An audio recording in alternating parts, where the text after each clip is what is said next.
CMA, Comparable Market Analysis, or more commonly known as comps. Whether you are a home buyer or a home seller, at some point, your real estate agent will present you with a CMA or comps on the property that you want to buy or on the home that you are selling. And so the purpose of comps is so that you have an accurate gauge on what the market is saying, that the property you're either buying or the property you're selling is worth. And so that you know how to either offer competitively or list that home at a competitive price.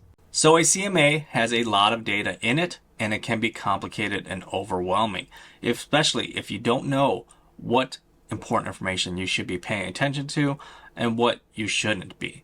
So in this video, I'm going to help you as a consumer understand what's important in a CMA and how you can read one and make it make sense for you.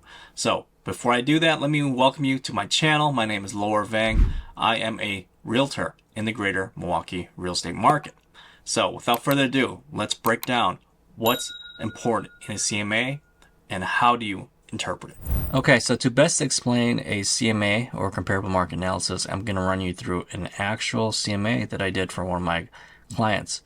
So this home is one of my investor clients that he did a flip on. So this one actually we already sold, but I'm just going to show you what I had prepared for him when we were getting ready to list. And so one of the first most important things to consider when looking at the comps is to check the location of the subject property and then the comps. So here the subject property is the pin, and then the comps are going to be all these other circles. So here down here you can see the legend. The blue dots signify that these are comps that have actually sold. When you're looking at comps, it's very important that you only look at homes that have already actually sold, because that's what matters, not what people try to list their home for, because they can list it very high, but if it never sells, it doesn't matter. The yellow dot, as you will see, means pending. So that means it's already under contract. It's going on its way to closing. So we sometimes look at pending as well because it's an indication of what's active on the market, but it being under contract already means it could possibly be a comp as well, because sometimes when the appraiser actually takes a look at the subject property to run their own value analysis, by the time the appraiser gets his hands on this and the home has gone under contract and working through its way to closing, this other comp could have closed by then already. So then this pending one might actually become a sold comp by then. So that's important to take a look at as well. And then other things to mention real quick. When you're looking at these, it's very important to know your neighborhood and know how it varies from kind of like major street to major street, or sometimes you have natural dividers for certain neighborhoods, like say a river or a bridge, or sometimes a highway will run through it. And of course, as we know, sometimes some neighborhoods on one side of a railroad are totally different than the other ones on the other side of the track. So sometimes it's better to have a home on one side than the other side. In this case, though, all these homes are pretty much significantly the same. They're pretty similar, so it doesn't really matter. Just something to be aware of. Now we will move down to the next page, which is the subject property data sheet. And so this just kind of confirms what the data is, kind of refreshes you about what the subject property has. So for this particular home, my investor added another bedroom in the basement. It was originally 3, now it's a 4. And then the number of bathroom counts, and then as well as square footage. And then the architecture style is also very important. When you're looking at comps, you only want to compare homes that look very similar. So you can't compare this ranch home to a colonial 2-story. That wouldn't make sense. Same thing with, say, if it's a split level. It's kind of, you don't want to compare a multi-level home with the 1-story. Other things to take note of is the lot size, and then also the build year and the garage. Garage adds a little bit of value. Make sure that the comps that you're comparing to does have a garage as well. And then back to the year built, you just want to make sure that all the homes are about the same build year, So very similar in designs and materials and the technology that was used when it was built. The last thing down here is basement. Very important if you live in Wisconsin. So this home has a full basement and it's also partially finished and it's block based. Of course, when you're looking at the comps, you want to make sure that the homes have basements, because if the home doesn't have a basement for a comp, then the home without a basement should be deducted a little bit of value because you lose all that space. Same with partially finished or a finished basement. Those are nice to have, and they definitely do add value to a home. So now we're going to scroll down to the comps here, the table of comps. So the first row or first column here is going to be the subject property, and then we've got our comps here on the right of that. So you read this straight down, and then each data point is across as well, each category here. So the first one is going to be the distance again, and these are in miles. So as you can see, they're all less than 1 mile away, very close. And so that's how you want it to be. You don't want it to be more than a mile preferred. But of course, it depends if you're looking at a rural market or a unique property. You might have to go farther out to 2, 3, 4, whatever, however many miles, especially in rural markets, just to find a similar comp. And then again, you want to make sure that the cities as well, most of the time, depending on the certain city that it's in, you want to make sure that those, the values are all aligned. So then the second line item here is going to be the list price. And so this is what the last list price was, meaning that the next one here you see is original list price. So this is the list price when the property originally hit the market. And then this list price is, if the seller had to drop the price at all, then this would be slightly deducted. But in this situation, none of these listings reduced their pricing from the original list price. So that was good for them. And then this other one is the sold price. And so this is what the property actually sold for. And as you can see, this first comp here, it actually sold for less, almost about $14,000 less than the list price. So this buyer did good. This buyer got a deal. As you can see here as well, the sold date, and then how many days it took to sell. So, 50 plus days on the market is pretty long. And so that kind of makes sense as to why this guy got a lower price, because the home had sat on for a while. So possibly the seller was feeling the pressure, was willing to negotiate, accepted a lower offer. Now, a different story on this other comp here. So when you look at this sold price, it's almost, it's like $11,000, right? $11,000 over that it sold for. And now you look at the days on market, 4 days. So that one went quick. And again, if you compare the status, the sold dates, essentially, this one sold in March, early March. This one sold in late May. So typically early March is just kind of like the beginning of the peak sale season. May is pretty much prime. So it also explains why this buyer had to bid a little bit higher, because there's more competition. And then this one we don't know yet because, of course, it is still pending. Okay, and then we're going to move down here, and then basically this information is self-explanatory, a number of bedrooms. You just want to compare, make sure that they are similar, that makes sense. So in this neighborhood, it was very rare to have a 4-bedroom. And so that's why my investor decided to invest in adding the 4th bedroom to just give his property a little bit more of that uniqueness to families that wanted a bigger home. So, and then bathroom counts. And then also, as you can tell, all these are ranch. Square footage, all of these are about the same. So this one you can see is about, twice as big as everybody else's.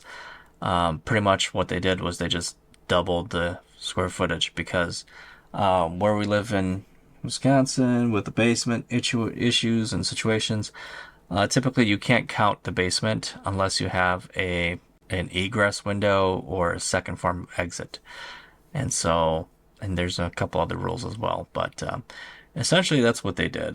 There's no way their house is 2,318 square feet on the main level. So, especially on the same lot. See, as you can tell, All the homes are pretty similar size. So essentially that's what they did. Whether or not the basement is actually counted as official square footage, that's what they decided to do. So sometimes buyers, will get tricked by that because, again, to officially have that square footage, there's a number of requirements that you have to have. Some of them being 7-foot ceilings and that second exit. So those are the things that you really need. Sometimes you can have a walkout basement that qualifies, or like I mentioned, the egress window. So speaking of which, my investor actually did install that egress window as well, and so his should actually be closer to 2,000 if you consider the square footage of the finished portion of the basement. I didn't update this spreadsheet for this video, so just wanted to mention that. And so the year built, these are all pretty much the same era. They're all similar. Garage, they all have the same amount of garages, and then they're all detached, so very, very similar. And then basements, so this one's partially finished. This one just says full, so essentially full means it's got a full basement, but it is not finished, or doesn't have a finished part. This one is partially finished. This one's partially finished. Other things are that, of course, if a comp didn't have a basement, or if your subject property didn't have a basement, then the value would take a hit as well. Same with the garage; it would take a hit if it did not have that. So the last thing you see down here is the adjusted price for the subject property. So this is what the program is coming up with based on these comps. It's saying that, okay, based on these 3 comps that are very similar, it recommends this value for the list price of this home. Or if you say you were buying this particular home, it would say, okay, 232 is roughly the price, the average fair price. And of course, this is just computer calculated. It doesn't know the exact finishes, conditions inside the house, what it was recently updated. It doesn't have any of that information. So this is just purely numbers. So of course, if the home had, newer finishes and newer material, updated kitchen, updated bathrooms, it would be a lot higher than that number. So some things to keep in mind as well. And so now we've got more comps here. So we've got 3 more comps here. And again, the distance, these are all fairly close as well. And then again, we want to compare sold price. So this one sold a little bit higher, 11 days. And this is back in November. Not bad for November. Usually it's a slow time. So this one sold in April. And this one's a little bit further away, half a mile or so. And so is this one. So this one sold for $5,000 more, and that was in April. So higher price. Took 30 days. So this one sold for exactly the list price. Right in the money. But this was January as well. So when the market was a little bit slower in terms of buyer demand. However, it only took 8 days to sell still. So definitely the seller benefit from the lack of inventory at the time because there's hardly any inventory. And this one actually does have 4 bedrooms. So this is one of the rare 4 bedrooms. And so as you can see, these 2 are 3 as well. All ranches, square footage, all about the same.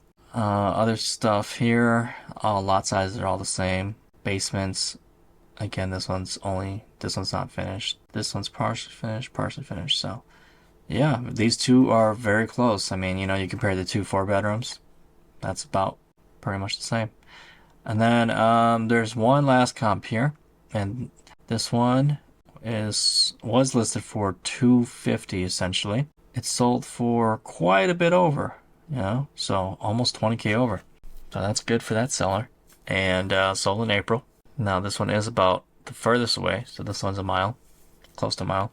Now square footage is about the same, 3 bedrooms, and then same year built or similar, close enough. This one does have a detached garage. Sometimes people prefer that, but value-wise, it doesn't really make too much difference from what I've seen. This one doesn't even have a finished basement apparently, but it still managed to sell for a lot more, a lot more. So that's how you read those comps. And then when you go down to the page where it's going to tell you, okay, so it's going to compare all of the the numbers. So this is how it calculates the value. And so now it's going to give you a range because, as I mentioned, so this is that 232 was a recommended price, but the range is kind of like, okay, so the lowest comp was 200,000, the highest comp was 268, was it? So now it's going to tell you, okay, well, based on that data, so this is kind of like the breakdown, the summary of all that, numbers, statistics. Now, so the listing recommendation page, it's going to give you the range. It's saying, this home had the range of the lowest comp was 200,000, highest was 268.5. So it recommends 232. However, of course, depending on the upgrades that were done, the finishes that were added, this home could fall somewhere in the middle of these two. So always something to think about. So we actually listed the home for 239 and it actually sold for 250. So my investor sure made out good on that one. And so this is just kind of the separate listing sheets for each individual comp. So if you want a more in-depth detail on each comp separately, then you would refer to these listing sheets. And so, of course, it has one for every single comp. So that is pretty much how you interpret the data that you will find in a CMA. And so hopefully this is helpful and it helps provide a little more clarity on when your agent sends you a comp and you're like, how do I read all this? There's so much numbers and so much figures in here. How do I make sense of this, right? And then if you wanted to have additional questions after reviewing each of these sheets, for example, if you wanted to see like, hey, I want to see the pictures for this listing. How does this home look? Well, you would contact your agent and then you'd be like, hey, can you send me the pictures as well for these, especially if it's a listing. If you're trying to sell your home and you want to actually compare, okay, what kind of finishes do they have for the kitchen? Was it updated? Does it have granite? Does it have laminate countertops only? What kind of flooring do they have? So those things all matter, as well as things like this, updated electrical. It's not going to add value, but it's definitely nice to know. Or updated furnace, right? New furnace. Or new roof, all new windows, things like that. They do weigh in. So new appliances. And so some of these things are important, especially windows, because those are a big ticket item. Roof's a big ticket item. HVAC's big ticket item. If you're a buyer, you would definitely feel more comfortable spending, more money, bidding higher on a home, that that you won't have to shell out more money after you've already purchased it. So, so interesting. So this one, they do have a egress window in the basement. So that's why they're able to include the square footage.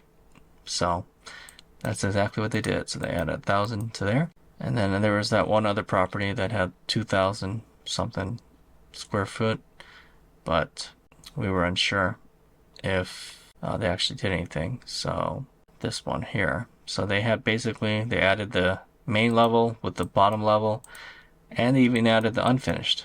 So that's how they came up with their 2,300. Or no, they just added the finished above grade and the below grade. So that's 2,318. So I don't know if it says anything about egress window, but I don't see anything about that.